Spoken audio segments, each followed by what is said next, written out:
कार्यकर्ता जिंदाबाद, अल्पसंख्यक मोर्चा जिंदाबाद,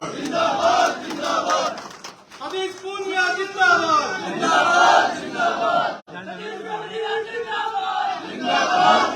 सतीश पूनिया जिंदाबाद, सतीश पूनिया जिंदाबाद,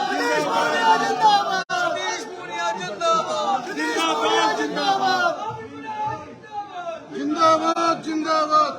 आइए आमिर भाई। आमिर भाई से मेरे गुजारिश है, एक मंच पे बताएं। आमिर भाई हमारे पूर्व चेयरमैन और हमारे पूर्व प्रदेश अध्यक्ष आमिर भाई पठान, मंच एक बार खाली कर दो। जैकी भाई, भाई जो मंच पे जो खड़े उनको एक बार बैठा दो। आइए आमिर भाई, आमिर पठान साहब के लिए जोरदार तालियां बजाइए।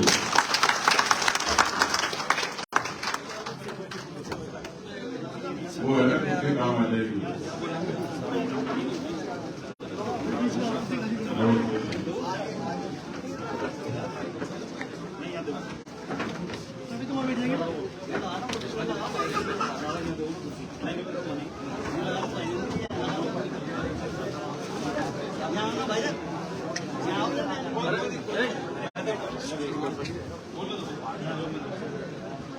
अभी राठौड़ साहब को पता नहीं है कि इस पूरे हॉल में 30% आबादी आमेर की है।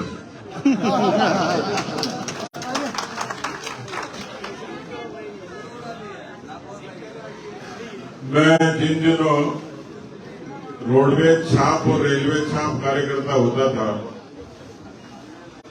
क्योंकि अपने यहाँ कहा जाता है कि आदमी को संघर्ष के दिनों को नहीं भूलना चाहिए। तो जब रोडवेज का और रेल का सफर करते थे, उस समय रेलवे स्टेशन पर सबसे पहला कोई व्यक्ति मिलता था जो सीट का जुगाड़ करता था, उसका नाम हमीद खान मेवाती है। इनके चक्कर में स्टॉल से पानी भी उधार मिल जाता था और कई बार ऐसी ट्रिक लगाते थे कि रेलगाड़ी के जाने का टाइम हो, उधर से चाय ले लें, स्टॉल से रेलगाड़ी रवाना हो जाए तो मुफ्त में चाय भी नसीब हो जाती थी। और इन सब के पीछे जो कलाकारी थी वो भाई हामिद भाई की, तो इसलिए हामिद भाई के लिए जोरदार तालियों से उनका स्वागत है। आज हमारे बीच में राजस्थान के बहुत ही वरिष्ठ नेता प्रतिपक्ष आदरणीय राजेंद्र राठौड़ साहब विराजमान हैं। आदरणीय नारायण पंचारिया जी हमारे बीच में विराजमान है। लेकिन उससे पहले मैं आप सबसे गुजारिश करूंगा कि जिस शख्स के लिए आपको जोरदार तालियां बजानी चाहिए वो हमारे अल्पसंख्यक मोर्चा के राष्ट्रीय अध्यक्ष जनाब जमाल सिद्दीकी साहब हैं। उनके लिए जोरदार तालियां बजाइए। जोरदार जमाल भाई के लिए। मंच पर उपस्थित भाई एच खान साहब, हमारे जो अब बुजुर्ग कहूंगा तो नाराज हो जाएंगे, क्योंकि अभी इनकी फिल्म का नाम है अभी तो मैं जवान हूं। ऐसे हमारे फिरोज भाई, मेहरुनिसा जी, असलम जी, जोसफ जी, हमारे जो अभी मौका तो कम मिला लेकिन डायरी पूरी भर के लाए थे। सादिक भाई शेरो शायरी की मौका कम मिला, अगली बार फिर कभी सुनाएंगे। सादिक भाई के लिए जोरदार तालियां बजाइएगा। बहन रेशमा जी और आमिर पठान जी, ऐसा मुबारक मौका जिसमें कार्यकर्ता और अपने सफर की शुरुआत एक सामान्य संगठन से, सामान्य परिवार से शुरुआत करता है और अपने परिश्रम के बूते पर अपनी जगह हासिल करता है। भारतीय जनता पार्टी विचारों का भी और व्यक्तियों का भी समुद्र है। उस समुद्र में भारतीय जनता पार्टी ने अनेक मोर्चे भी बनाए, युवाओं के बीच में, महिलाओं के बीच में, अनुसूचित जाति, जनजाति, अन्य पिछड़ा वर्ग, किसान, इन तमाम के बीच में ऐसी जरूरत क्यों पड़ी कि हमने अल्पसंख्यक मोर्चा बनाया। इस भेद की भी जरूरत नहीं थी, लेकिन भारतीय जनता पार्टी के संगठन की जो पहचान है, मुझे पता नहीं कि ये जाति बिरादरी पंथ मजहब किसने बनाया, लेकिन मुझे बहुत अच्छे तरीके से याद है जो जनसंघ की और भारतीय जनता पार्टी के विचारों को दुनिया में बहुत स्पष्टता से लोगों के बीच में रखता है। अटल बिहारी वाजपेयी जी विदेश मंत्री बने और सबसे पहले पाकिस्तान गए, तो जितने अखबार नवीस थे उन्होंने कहा कि वाजपेयी साहब, आप तो जनसंघ के लोग हो, बड़े कट्टरपंथी लोग हो, आपने इस विदेश यात्रा के लिए पहला जो पड़ाव है वो पाकिस्तान क्यों चुना? उन्होंने उस समय दिलीप कुमार के एक फिल्म के गाने की लाइन उद्धृत की। उन्होंने कहा कि आदमी हूं, आदमी से प्यार करता हूं। भारतीय जनता पार्टी की इस उदार भावना को वाजपेयी साहब ने किस तरीके से जमीन पर उतारा, धरातल पर उतारा, वो एक बड़ा नायाब उदाहरण है। लोग बीजेपी के जनसंघ के विचार पर उंगली उठाते थे, चर्चा करते थे, नकारात्मक बात करते थे, लेकिन आप देखिए इस देश के मादरे वतन में पैदा हुए सच्चे सपूत, सच्चे मुसलमान को दुनिया की सबसे बड़ी जमहूरियत का सबसे प्रमुख व्यक्ति एपीजे अब्दुल कलाम साहब के रूप में आप लोगों के बीच में राष्ट्रपति के रूप में नवाजा। और कलाम साहब ने भी बड़ी शिद्दत के साथ, बहुत समर्पण के साथ और बहुत निष्ठा के साथ ये साबित कर दिया कि इस मादरे वतन हिंद में पैदा हुआ एक सच्चा मुसलमान अपने जमीन के प्रति, अपनी इस मातृभूमि के लिए कितना समर्पण करता है कि उन्होंने परमाणु का परीक्षण करवा के हिंदुस्तान को परमाणु शक्ति संपन्न बनाया। और इसलिए मुझे याद आता है, अभी आपकी शेरो शायरी से कह रहे थे कि हमारी खुशकिस्मती है कि हम हिंदुस्तान में पैदा हुए। मित्रों, अभी पुराने मुद्दे सब पीछे छूट गए, क्योंकि वो सब मुद्दे इसलिए होते थे कि कांग्रेस पार्टी को मजा आता था। उन्होंने कांग्रेस पार्टी ने लोगों को, उनको जाति से भी मतलब नहीं था, पंथ से भी, मजहब से किसी से मतलब नहीं था, उनको सिर्फ वोट से मतलब था। और इस देश का जो मुसलमान है उसको केवल वोट बैंक समझने की जो हिमाकत की, जो गलती की, जो पाप किया, वो कांग्रेस पार्टी ने किया। और इसलिए लोग कहते थे कि 70 वर्षों में हमारे मोहल्ले देखो, 70 वर्षों में हमारे लोगों की देखो तालीम नहीं है, रोजी नहीं है, इसका जिम्मेवार कौन था? और बीजेपी के मन में, मोदी जी के मन में परहेज होता या वाजपेयी जी के मन में परहेज होता तो क्या कलाम साहब राष्ट्रपति बनते? बिल्कुल नहीं। उनके मन में यदि परहेज होता तो जो 70 सालों की समस्या थी, एक गरीब मुसलमान बैंक के खाते को तरसता था, आज मेरा दावा है हिंदुस्तान में 47 करोड़ जनधन के खाते खुले, उसमें तीसरा हिस्सा मुसलमान बहनों भाइयों का है। आज कोई कह सकता है कि उज्ज्वला का गैस सिलेंडर बना वो हिंदू को मिला, मुसलमान को नहीं मिला, सबको एक दृष्टि के साथ मिला। यदि देश में 3 करोड़ मकान मिले, किसी को छत मिली, आसियाना मिला है, उसका बराबर का हिस्सा और हकदार है तो मुसलमान को मिल रहा है। ये बनी बनाई बात नहीं, ये केवल वोट बैंक को प्रलोभित करने वाली, इन्फ्लुएंस करने वाली बात नहीं है, हकीकत है, धरातल की बात है। और कितनी खूबसूरती से हिंदुस्तान के तमाम मसलों का समाधान किया। जो डराते थे कि राम मंदिर बन जाएगा तो देश में क्या होगा, 370 खत्म हो जाएगी तो देश में क्या होगा। मेरे बहुत मित्र अमरनाथ यात्रा पे गए। आज जिस तरीके से कश्मीर में अमन और शांति है, कश्मीर के मुसलमान को जिस तरीके से आज रोजी और रोटी मिलती है पर्यटन के कारण, उस मुस्लिम भाई के घर का चूल्हा जलाने की मदद किसी ने की तो नरेंद्र मोदी जी ने की, प्रधानमंत्री के रूप में उनकी मदद की। अब जिक्र हो रहा था, कौन सोचता था कि मदरसों का आधुनिकीकरण हो, कौन सोचता था? लेकिन उसके लिए भी करोड़ों रुपए के बजट का प्रावधान करके, ताकि हमारी ये पीढ़ी, जिस पीढ़ी को फिरका परस्त बनाया, जिस पीढ़ी को कट्टरपंथी बनाया, जिस पीढ़ी की सोच को विकृत किया, जिसको आगे पनपने नहीं दिया, और उसका नतीजा है आज तो ऐसा मौका है। जमाल भाई, आप हमारे अल्पसंख्यक मोर्चे के खजाने में 3 तोहफे लेके आए हो। भारतीय जनता पार्टी की राष्ट्रीय अध्यक्ष जी ने कल ही कार्यकारिणी की घोषणा की है, जिसमें हमारे 2 मुस्लिम भाई और एक हमारे ईसाई भाई को तो हाथ कंगन को हाथ से क्या प्रत्यक्ष के प्रमाण की आवश्यकता है। मैं आप लोगों को निवेदन करना चाह रहा हूं कि दुनिया एक बार फिर से चांद पर जाने की जरूरत में है, और उस समय केवल मीडिया की टीआरपी, सोशल मीडिया के इस तरीके के जो कट्टरपंथी लोग जो देश में विष फैलाना चाहते हैं, जो देश में प्रसार कराना चाहते हैं, जो हिंदुस्तान की तरक्की को नहीं देखना चाहते, वरना हिंदुस्तान की खूबसूरती के बारे में 1980 के दशक में एक अंतरिक्ष यात्री अंतरिक्ष में गए।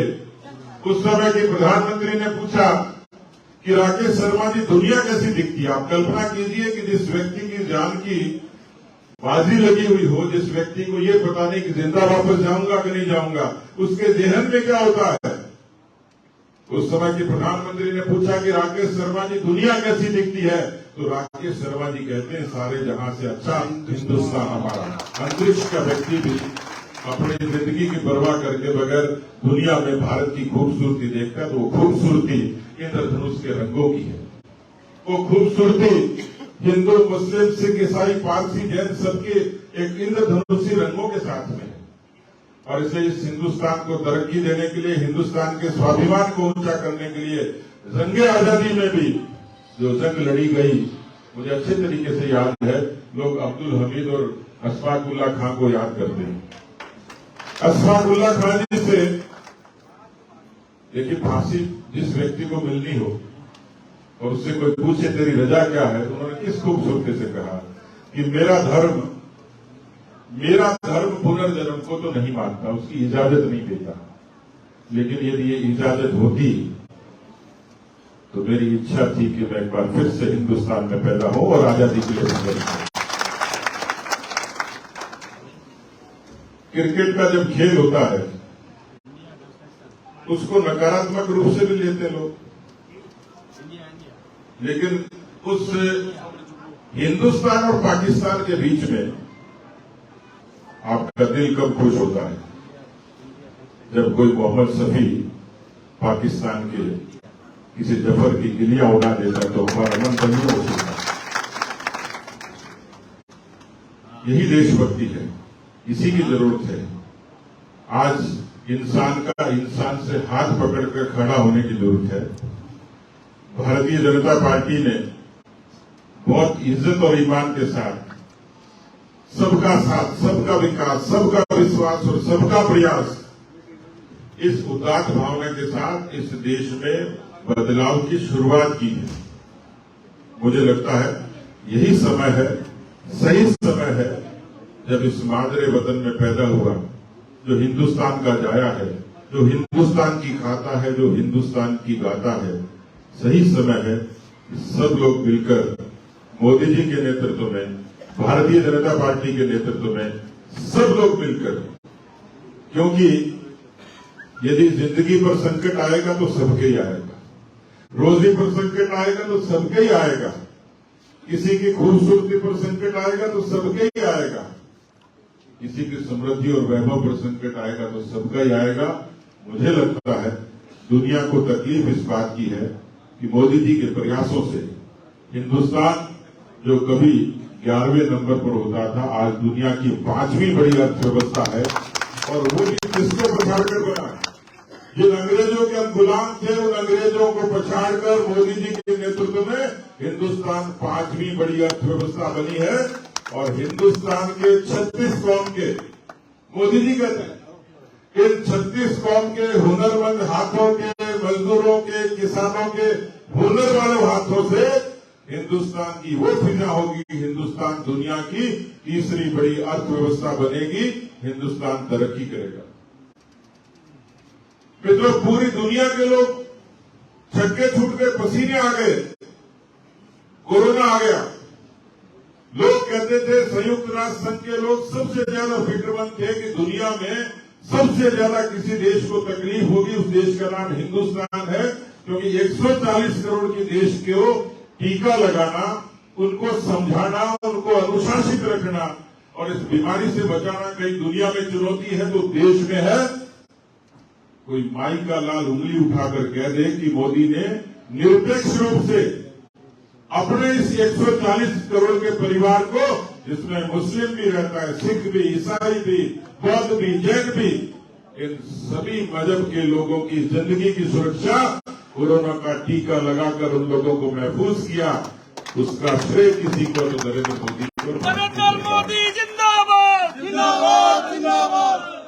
इसलिए मुझे लगता है कि हम सब लोग उनके नेतृत्व में, और आज वही चीज जो सादिक भाई ने कही, ये समय है कि राजस्थान की इस निरंकुश सरकार को, इस राजस्थान की सरकार को जिसने आवाम का भला नहीं किया, ये नारे जरूर लगाते हैं और सही कह लेते हैं कि रोजा इफ्तार की पार्टियां देते हैं, लेकिन 1.25 करोड़ लोगों में मुस्लिम बच्चे भी तो होंगे जिन्होंने परीक्षा दी होगी, पेपर लीक हो गया होगा। क्या मुस्लिमों में वो किसान नहीं थे कि जो कर्जे के कारण जिन्होंने आत्महत्या कर ली होगी? या कोई मुस्लिम ऐसा नहीं होगा जिसको भ्रष्टाचार की चपेट में नहीं आना पड़ा होगा? या किसी मुस्लिम बहन की असमत नहीं लूटी गई होगी?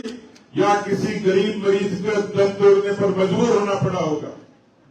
और इसलिए राजस्थान की ये जो सरकार जो भेदभाव करती है, जो वोट बैंक की राजनीति करती है, मैं आपसे आग्रह करता हूं कि आप सब लोगों को इस राजस्थान की कांग्रेस पार्टी की अशोक गहलोत सरकार की हकीकत जनता तक बतानी पड़ेगी।